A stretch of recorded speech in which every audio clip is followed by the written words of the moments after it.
conversar agora com o ministro Carlos Fávaro, ministro da Agricultura, Pecuária e Abastecimento. Ele está no nosso estúdio em Brasília. Ministro, boa noite. Muito obrigado pela sua presença nesse momento delicado. E, é claro, eu começo perguntando qual o impacto que o senhor acredita dessa confirmação na pecuária brasileira, desse primeiro caso de vaca louca registrado em 2023 no nosso rebanho. Mais uma vez, boa noite, ministro. Boa noite, Márcio. Boa noite, Caio. Também Basília aqui no estúdio em Brasília.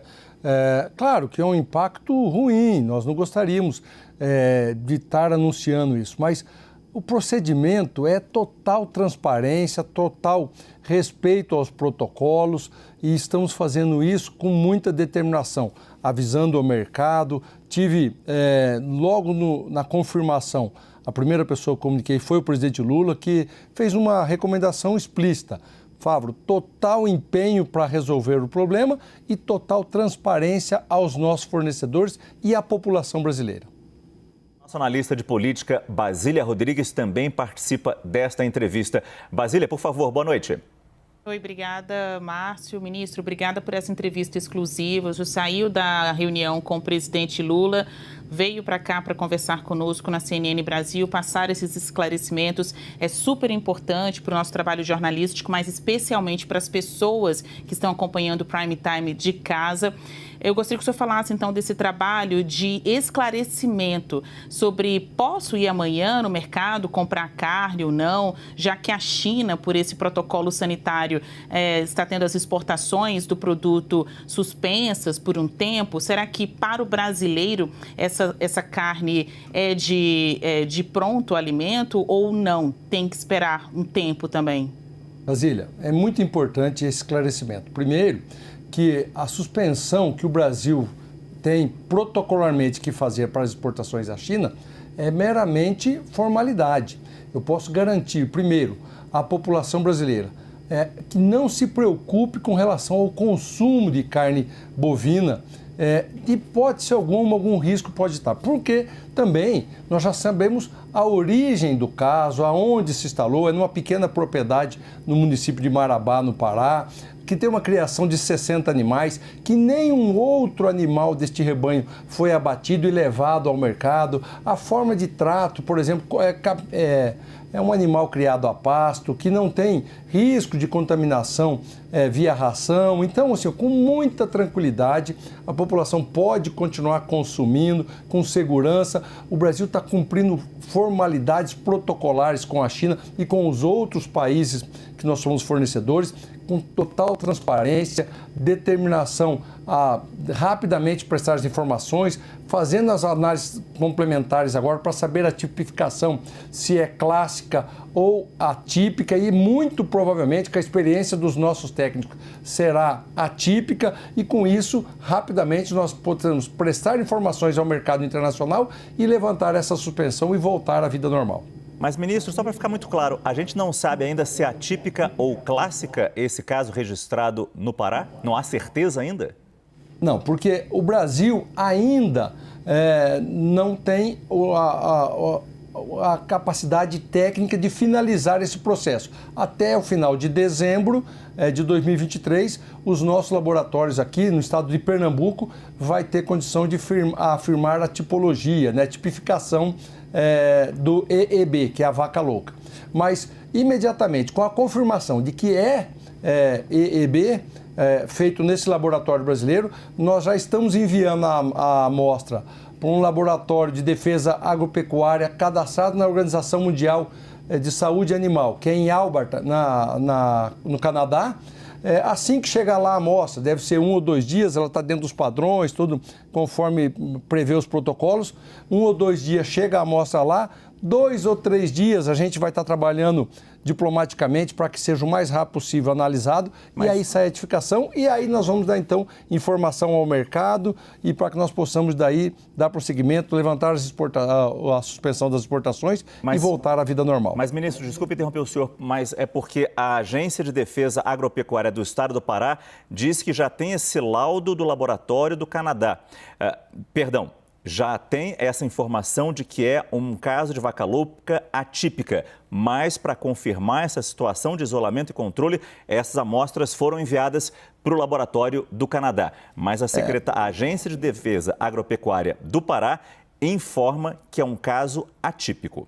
Márcio, assim, a experiência dos nossos técnicos, na avaliação, a rotina onde é criado este animal, o não consumo de rações e principalmente pela proibição brasileira com relação ao consumo de ração que tem origem animal, isso e a experiência dos nossos técnicos veterinários permite dizer que a probabilidade é muito grande que seja atípica, mas isso só se vai confirmar quando nós tivermos um posicionamento claro, feito a análise no laboratório canadense que nós estamos enviando. Quem faz perguntas também para o senhor, ministro, é o nosso analista Caio Junqueira. Caio, por favor. Oi, ministro, boa noite. Ministro, a gente conversou há mais ou menos uns 30 minutos. O senhor havia me dito o quanto que uma boa relação diplomática entre Brasil e China pode ajudar na reversão da suspensão da exportação da carne do Brasil para a China. O senhor me deu, inclusive, alguns prazos. Já houve casos em que isso demorou 120 dias, já houve casos que isso demorou 13 dias. Amanhã deve ser suspensa, né, essa exportação. Qual o prazo esperado para que a exportação possa ser retomada da carne brasileira para a China? Caio, a gente não pode prever quantos dias, mas os protocolos estão sendo cumpridos rigorosamente. Desde o momento da especulação ainda, porque quando houve um sintoma no animal, a primeira hipótese a ser levantada é possível caso de raiva, né? O que não é EEB, vaca louca. Quando, então, foi lá, coletou as amostras e viu que não era raiva, aí, rapidamente, então, nós já comunicamos ainda preliminarmente numa nota no Ministério da Agricultura e o nosso embaixador na China comunicou a GCC, que é o equivalente ao Ministério da Agricultura chinês, para que ele pudesse já ter ciência da suspeita.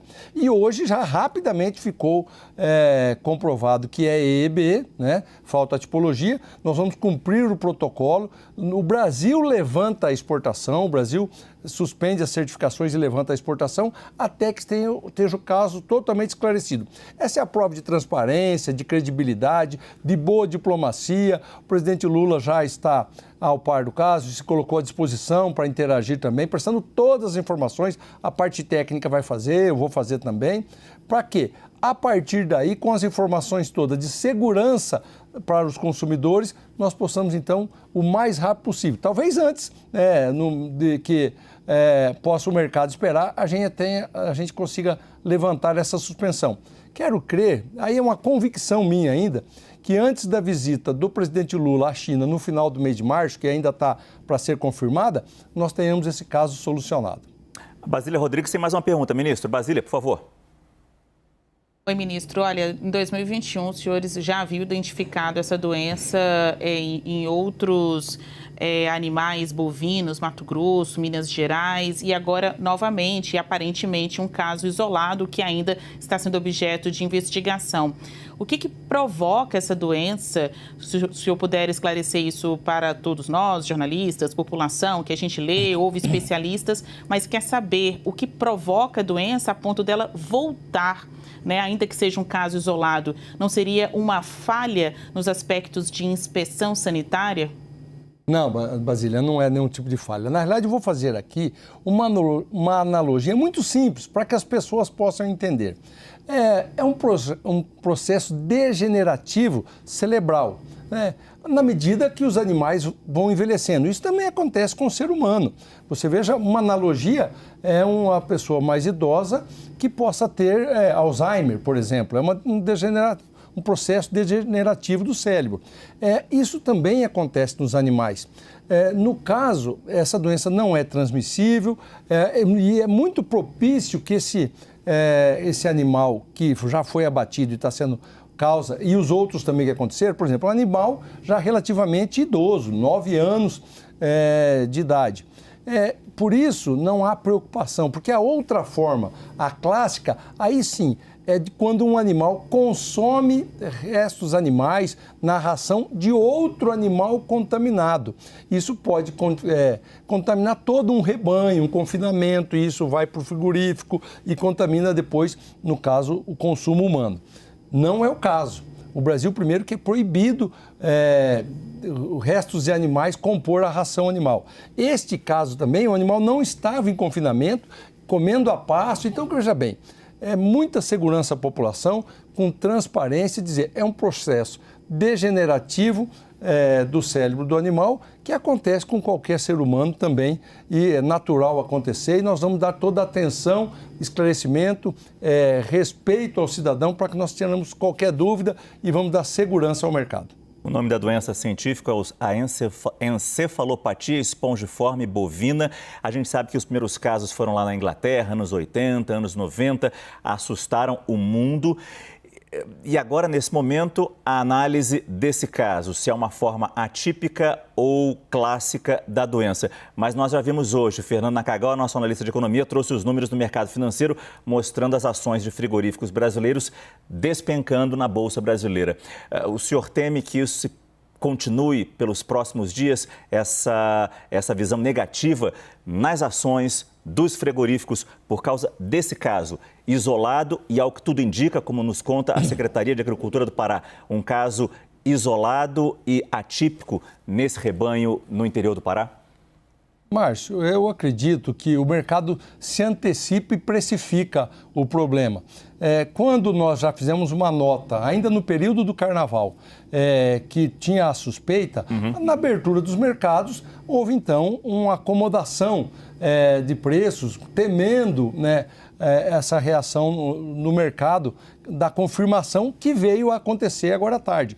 Pode haver alguma queda amanhã ou nos próximos dias de alguns papéis de plantas frigoríficas, mas que rapidamente vão voltar, com toda certeza, posso afirmar, na medida que nós cumprirmos o protocolo e levantarmos essa suspensão e voltarmos ao mercado pleno a todo vapor. A Basílica...